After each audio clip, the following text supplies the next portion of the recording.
ইয়াতে চাবা ইয়াত সিম্পলৰ পৰা কমপ্লেক্স কৰা আছে he is a kind man তেওঁ এজন কি মানুহ দয়ালু মানুহ তাৰ পিছত আমি চেঞ্জ কৰোতে কি কৰিলো চোৱা হি ইজ এ মেন আমি মেনটো আগলৈ লৈ আহিলো হি ইজ এ মেন তেওঁ হৈছে সেইজন মানুহ হু ইজ কাইণ্ড যিজন দয়ালু তাৰ মানে কি হ'ল আমি ইয়াতে তোমালোকক 5W1S ৰ ধাৰণা নিশ্চয় দিয়া হৈছে হু what when where and why তাৰ পিছত আৰু 1S মানে হৈছে how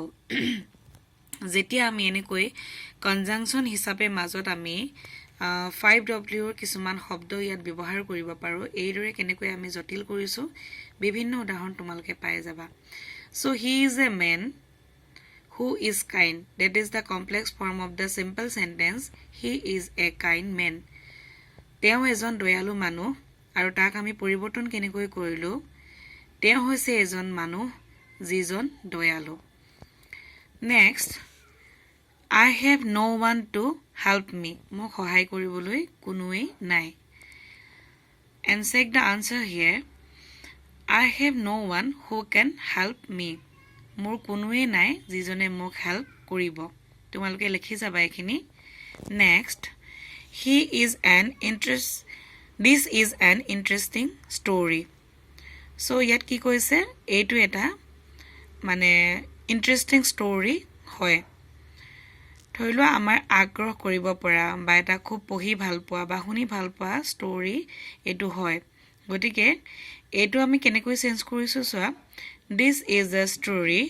which is interesting কৈছিলো 5W1S আমি ইউজ কৰিব লাগিব গতিকে এটো হৈছে এনেকুৱা এটা কাহিনী যেটো হৈছে খুব interesting she is a dangerous woman তেওঁ এগৰাকী অকনমান ডেঞ্জাৰাস মহিলা ডেঞ্জাৰাস মানে হৈছে ভয়ংকৰ বা বিপদজনক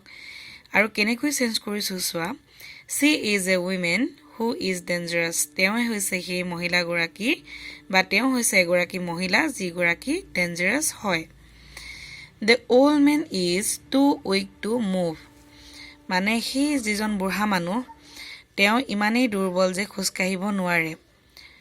টু কিটা তোমালোকে বেলেগ বেলেগ সময়ত পাবা তোমালোকক কম আৰু কোড প্ৰয়োজন হ'ব যেতিয়া জেনাৰেলি টু আহিব তেতিয়া তোমালোকে গম পাবা যে ইয়াত আমি so that ইউজ কৰিব লাগিব and here check the answer